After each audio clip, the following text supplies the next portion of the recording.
The apologetics that I try to engage in, and I think all of my colleagues here with Charles Colson and in the Prison Fellowship try to do, is to get over onto the ground or the perspective of an unbelieving person and, walk with that person, wear his moccasins, and look from within at the disconnects. Because if we're in God's world, ultimately having an unbelieving worldview will not succeed. It will not deliver. It certainly won't deliver at the hour of our greatest need, at death, but it won't deliver in daily life. So there'll be signs and contradictions where you can enter in and say, why this isn't happening is because you're trying to run away from God. I mean, you boil down a 3-week conversation into 5 minutes. That's what you'd try to do. So it's very important for that to understand where a person's coming from and spend time with them and look at worldviews and find out where we are in the West and in world history, to find out where a lot of people are coming from in their worldviews, in order that we can have these conversations and win them to Christ.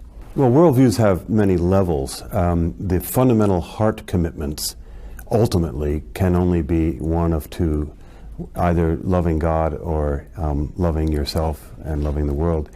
But as you build up from those, there are lots of layers, and so I can love God in a 21st century world where we have advanced healthcare and we have art that is abstract, or that's not a bad thing in itself, as long as it's imposed over a basic heart commitment.